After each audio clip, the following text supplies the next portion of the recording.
Can you hear me from here? You can also use this if you want.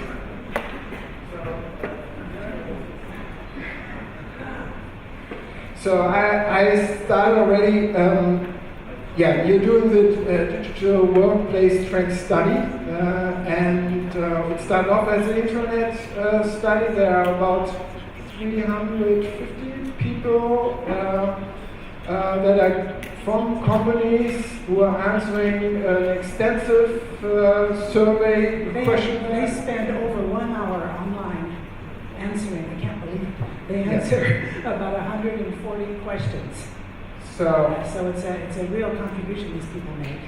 And there's a high repeat over the last 9 years. About 70% each year have participated already in a previous year. So that it's not just a one-stop view on the status quo, therefore it's really a view on the evolution. Yes, I prefer to talk about the things I'm going to show you are primarily things I describe as correlations. It's very difficult in a complex environment like an organization and the digital workplace to say this causes this. But because the population of the survey is fairly consistent, and the trends seem to match other surveys that I see, case studies I know, I think it pretty well reflects what's happening. Okay, Jane, it's your stage. Thank you, Bjorn. I'd like to clarify one little thing that you actually said, Bjorn, and that is it did start as an intranet survey in 2006. However, even in that year, 2006, I was already asking questions about wikis and blogs and to what extent companies had them in their own internal digital space. I changed the name of the survey 4 years ago. I was one of the early people to start talking about the digital workplace.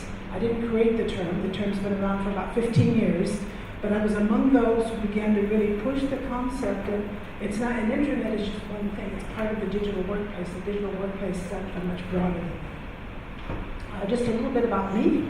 And just to let you know, even though I do live in deep Provence, near Uzès, if there are people here who know a little bit about the Gare, there was snow this morning. My husband sent me some lovely photos of our garden with snow this morning. So I'm very happy to be in warm Paris for a change. I have been around for a fair number of years and have had the privilege of working with some really fantastic companies over the last 16 years. These are a list of just a few of them. And my main message here in showing you this list is that I think I learn more from these companies than they learn from me, honestly. Every time I have a job with a client, and those of you in the room who are consultants, you'll understand what I mean. You just evolve and you continue improving yourself. I wrote, wrote this book back here that came out in French, chez Dunod, in 1996, called L'avantage Internet pour l'entreprise. It was the first book in French about the internet that was addressed to business people. One guy had written a book earlier that was a great book about the internet, but it was for technical people.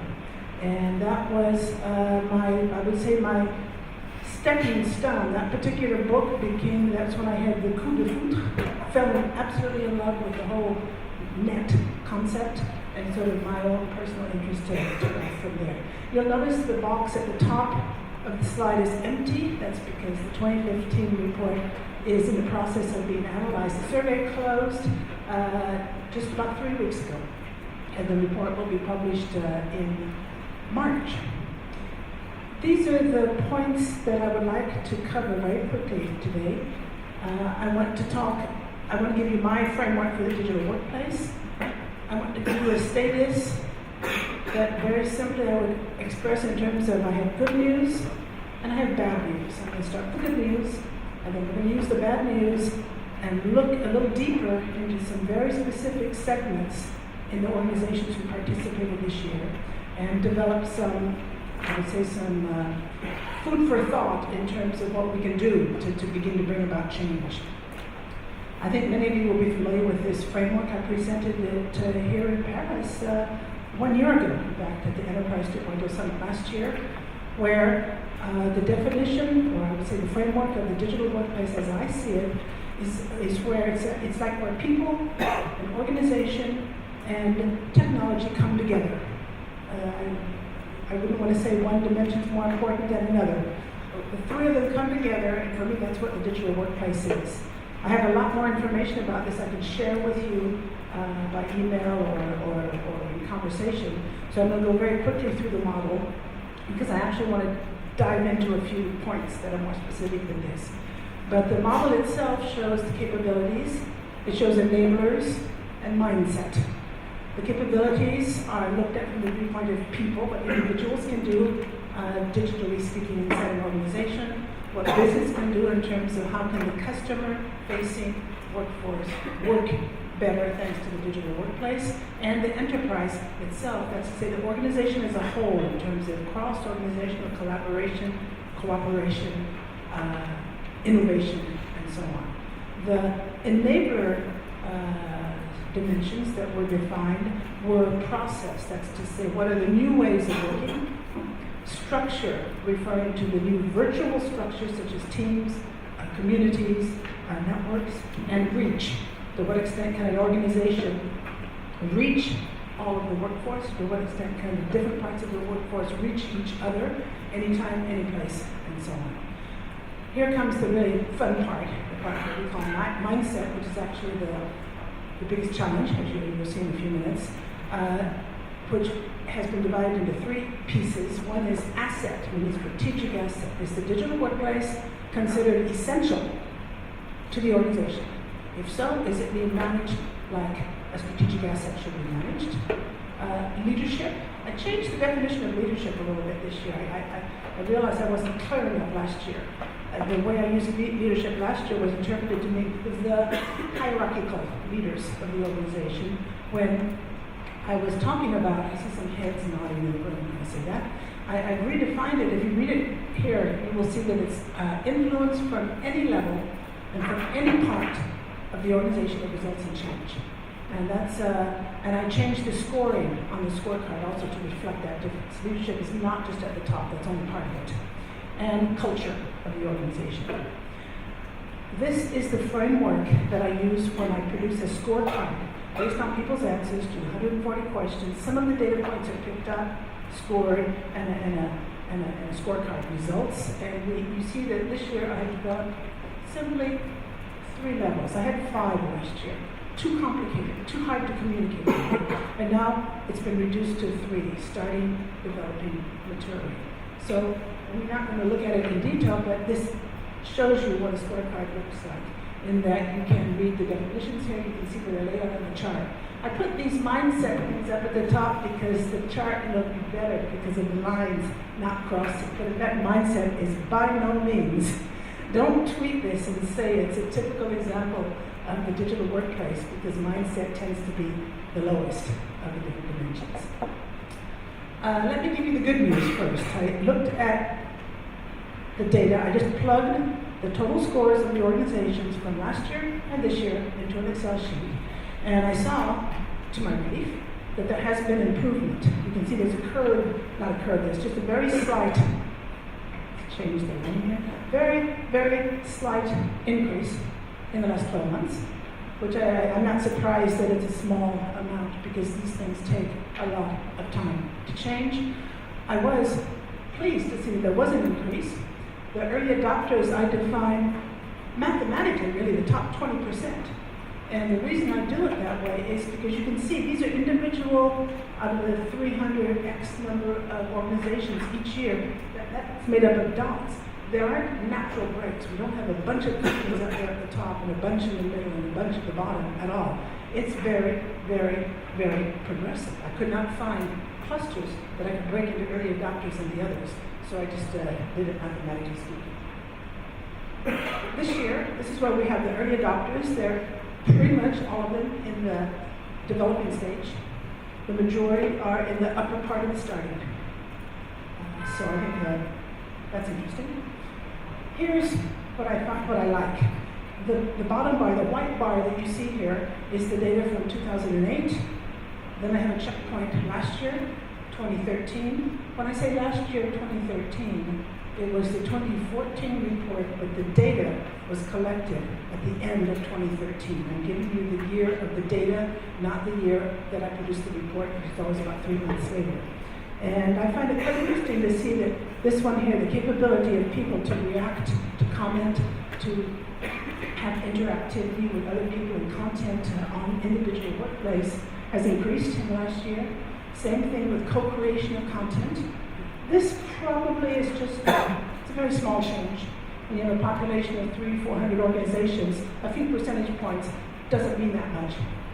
So we'll see next year. I doubt very much whether the capacity to share information knowledge is decreasing. I think it's probably just the numbers that are a little bit lower, but we'll see next year. This one surprised me. Enterprise social networking is now deployed in 70% of the organizations, over 60% of the organizations, either enterprise-wide or in some parts. Notice that huge jump from last year. Big jump. The people who answered the question had a choice of whether deployed it enterprise-wide or in some parts or were in pilot mode. These figures do not include pilot mode, only enterprise-wide and in some parts of the organization. I need to take a quick look and see. My guess is there were quite a few in pilot mode last year. I'm just guessing that. But enterprise social networking is now, we've sort of gone into the tipping point, and I think we'll probably see some good cases about that today. Here's the beginning of the bad news. Mindset. Yes, I see some of my mouths laughing here. These are the top items that people ranked as serious challenge holds us back. They also had the opportunity to say, well, they could say, this is not a challenge, or we've already dealt with it, or they could say it's a manageable challenge, requires special effort. The numbers that you see here are the people who say, they represent the people who say serious challenge holds us back. And they're pretty high, I think. They are identical to last year. I couldn't believe it. They are, give or take a couple points, sometimes not even, same snapshot that we had last year. So it makes me ask myself, why? What can we do about it? What can be done? Granted, these things change slowly, but still remaining the same over 12 months seems a little bit discouraging sometimes. What I want to do now, I want to look very quickly at 3 different segments. One of the questions asked people, do you feel that in your organization you have a strong sense, a strong shared sense of purpose? And it was a range of 5 degrees, the lowest being unclear, inconsistent sense of purpose in our organization. Variable, inconsistent, unclear, versus strong and shared. So we're going to look at the companies that said, yes, we have strong, shared sense of purpose in our organization. We're going to look at companies that said our organization is very open to influence of the external world, versus companies that say we work pretty much in a closed environment. And I'm going to look very briefly at the 10 organizations out of the over 300 who said it is very easy for our customer-facing workforce to do their jobs when they're in front of the customer. They can find information, they can give answers, they can deal with the customer. And they had a choice of very easy, easy, neither easy nor difficult, difficult, very difficult. Out of over 300 organizations, 10 said it's very easy. I had the same question last year, it was 9 or 10, again last year. So it's a very, very small segment of organizations who feel that their customer-facing workforce really have what they need to deal with their customers.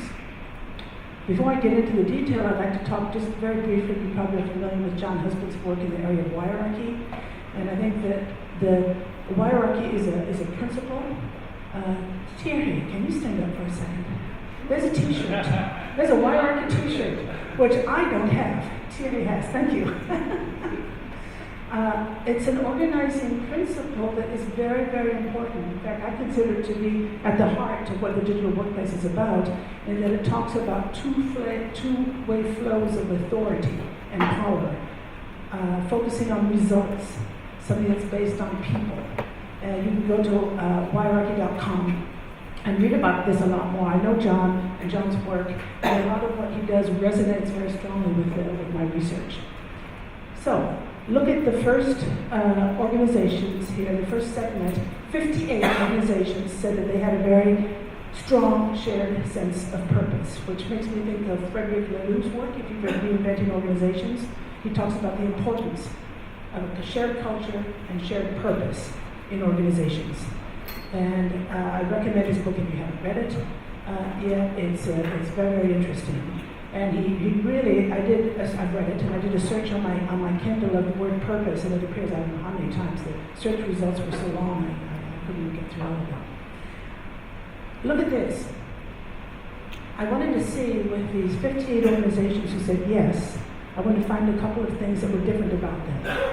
And one thing I noticed was they have a lot more communities. They've officialized community management. They're more likely to have a single social network that goes across the organization. When you look over here, look at these figures. Topic-based learning communities, 73% of this segment, the strong purpose segment, said yes, we have this, compared to 49%. This is really interesting. Personal interest communities, the perpetual debate. Do we want to let our people create communities around topics that are not work-related?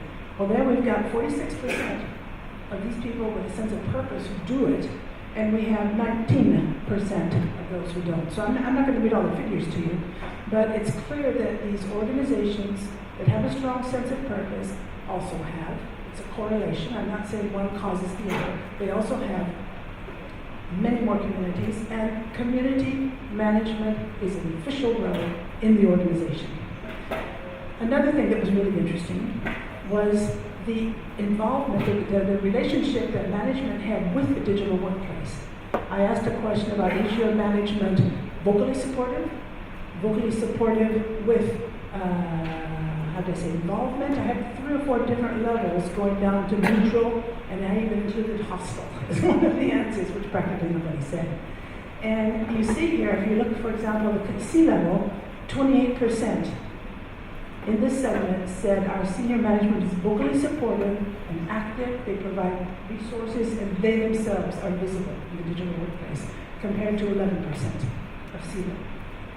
So over here, consistently, from different functions within the organization, we have a much higher involvement in the digital workplace in these organizations that also have a strong sense of shared purpose.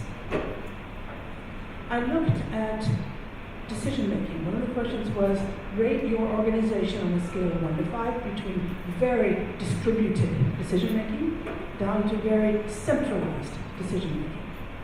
And this for me was a new learning point. It felt obvious after I discovered it, but I wouldn't have said it until I looked at the data. What we have here is the proportion of people. Here we have the people who said we have very distributed decision making, and they are up to almost 60% of them say we also have a strong shared sense of purpose and identity. So they have a strong shared culture and sense of purpose, and decision making is distributed throughout the organization. Whereas the organizations that say decision making is very centralized, their answer to the question about a shared sense of purpose was very low. Only 10% of them said we had a strong sense of purpose. And so I think it's what Frederick Laloux said in the quote a couple slides ago.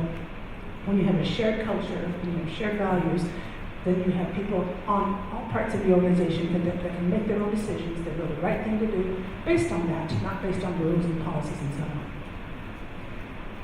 These things correlate together. I looked at the challenges that I showed you. Again, I went back to that chart, and I saw, here's the purpose segment. Notice that they do not have as much of a problem with competing priorities, slow decision making, or politics inside the organization.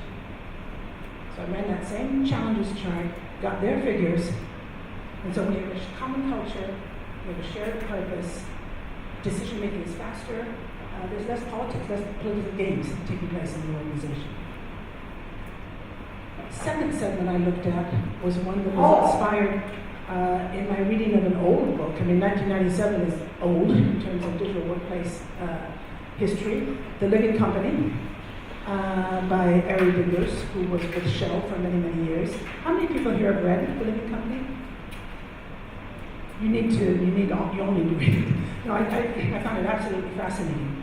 And he talks very much about the 4 criteria that make organizations last for a long time, survive and thrive. One of them is being open to their external environment.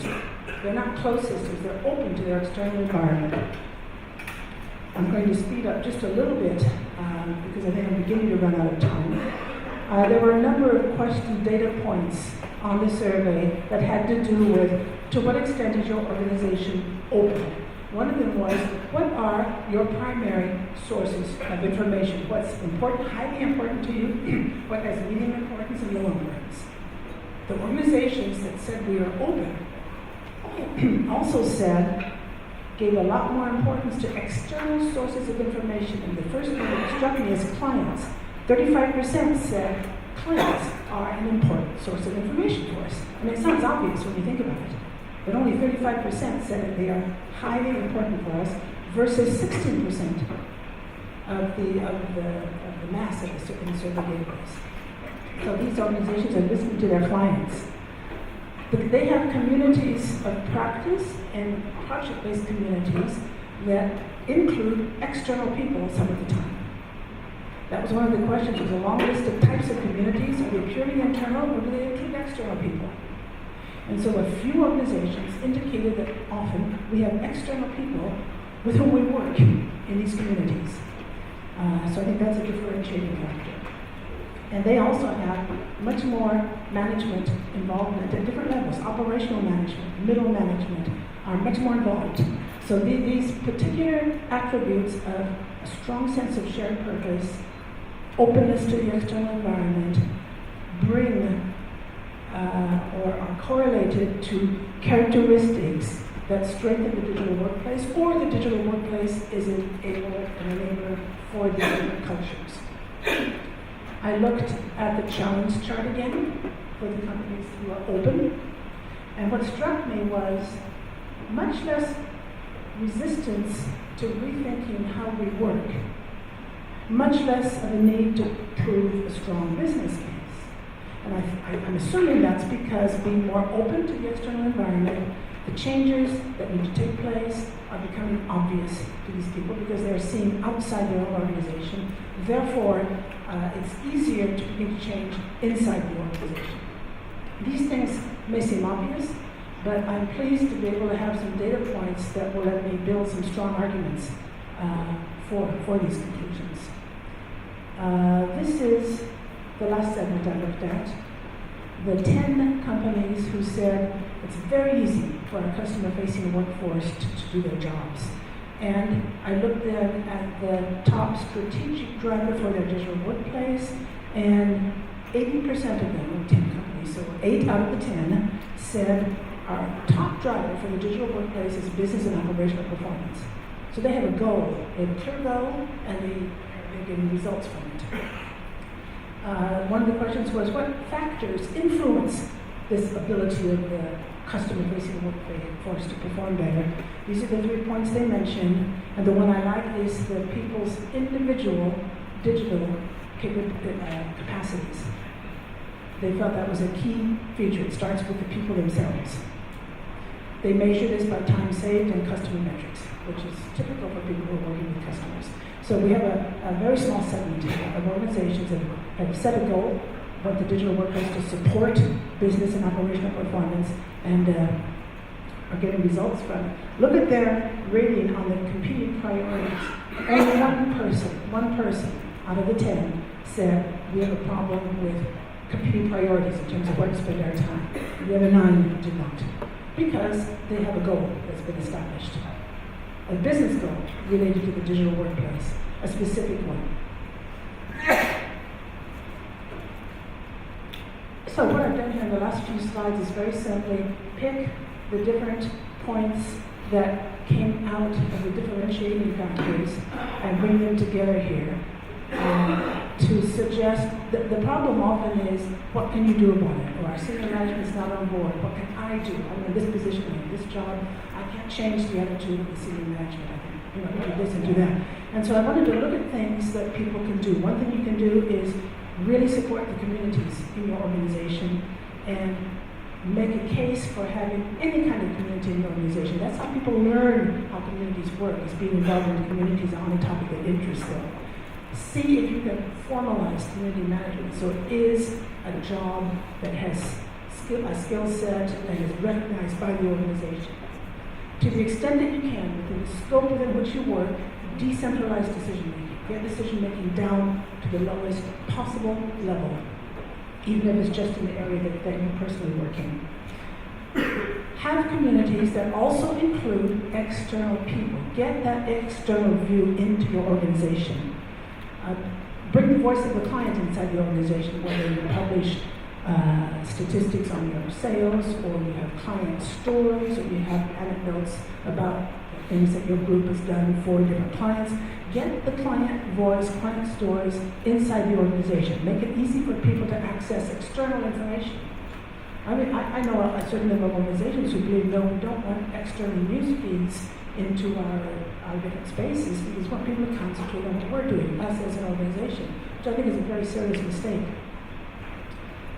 The one thing I do have to say about senior management, and I've seen it work, is if you can find a peer to your management, not a consultant, not someone from your own company, but someone from another company who your management will perceive as a peer, to come in and tell their story. That can have incredible impact. Again, it's exposure to what's happening outside your own organization. The last point is to really work on clarifying the goals, what the digital workplace is intended to support, and it doesn't always have to be business and operational performance. There are other goals, but whatever it is, define it, get an agreement on, do it through a collaborative process, get an agreement on it, and then keep it in mind every time you make a decision in the organization. So, I'm here for the full 2 days of the conference. I'm really happy to share a lot more information about it, and I'll be soon blogging and communicating more about it. This is the first time I've showed this particular data set in public, so I'm extremely interested in your reactions and your questions. Do we have time for questions now? So, but I would start with a question, and you can still think about your questions. So, if you relate this also a little bit to the introduction I did, where I distinguished between, the objectives for social and the digital workplace, for doing it, on the one side to support the existing system of the organization, and on the other hand, to change the system because an outside digital force, which is bringing us, driving us to do this change. What would you say, what is driving at the moment the people who are in your study? Well, you said they are supporting the business performance. For me, it sounds like that they are still on the side of the existing system. Supporting the business performance was a segment of 10 people, 10 organizations that responded to that particular question. In fact, the overall strategy driver is increasing organizational intelligence. That's almost on the same par as reducing cost and increasing efficiency. So we have those two things that are driving it. Now, I believe that there, for the moment, speaking overall, there's very little change, real change, lasting change that's happening in organizations. We are just at the very beginning of it. I like your disillusionment, etc., the graph that you showed us. I think we're sort of working up. We're certainly not at a peak. I think we've reached a point now where there are enough case studies, enough examples that people feel it is possible. And the highest rated means of evaluation in all the survey was stories told by within the organization, anecdotes. That's how we show the value. We're not showing it with numbers yet. But still, those 10 who are doing this because and doing it systematically, so they have a real business result out of it. They're doing it because of an external force. At this point, it's a customer-centric approach because somehow their customers are urging them to provide a better experience, a better service, and therefore they have to change internally. So is that right? I don't know. I don't know if their customers are demanding it, or if it's the result of them deciding that they want to fluidify the information that their customer-facing workforce has. I don't know what's driving it. I think it would be interesting to look into that in more detail. How about the C-suite? Well, certainly what we perceived also in the last years that actually the change or the transformation process is really running forward when the C-suite is really paying into it. So it's not just that they're just supporting it by money, but they really believe in it, that they want to do something. So what is your... I completely agree. It shows up in the figures. Every time there's support from the C-suite, the digital workplace is more advanced, it's more mature.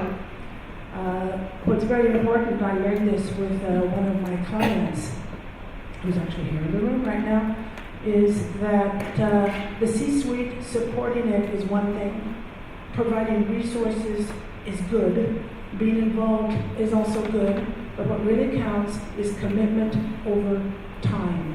And you need to have that commitment that is not just a, wow, this is great, and a good year, we're going to kick off a project, but is the C-suite committed to it in the long term? Because it is a long-term thing that we're talking about. And very, very few companies responded, yes, that's the case with our C-suite. Any questions? We still have time because we have another small discussion at the end with all the keynote speakers. Thank you, Jane. There's one. Oh, I'm sorry. Hello. Again, one question is regarding, let's say, your analysis in the evolution of the digital workplace. Today, the challenge for large companies is really to shift toward new business models. And to shift to new business models. And it appears clearly that the level of the change is not appearing in your analysis. So that what is really the engine helping companies to move, let's say, toward new business models, towards the installation of digital workplace? I have a question where I list about 12, 15 change drivers and ask people to rate which ones do you think have brought the most impetus to your digital workplace initiatives. I didn't show that chart here. One of the ones at the very top is a sense of urgency in the sense of importance, not urgent emergency, but urgent in the sense of importance. That was one. Another big driver gets back to what Bjorn asked, which is behavior of senior leaders. But the senior leaders, of course, have to believe before they behave differently. But when you do get them, that becomes a very strong driver. And another high one is behavior of my colleagues. So if you can start in little groups throughout the organization, people begin to look differently, they see their colleagues working differently, it begins to spread in the organization. That's also another driver. Now those aren't towards business models as such, but they are drivers towards changes in the way people work. Thank you again, Jane McConnell.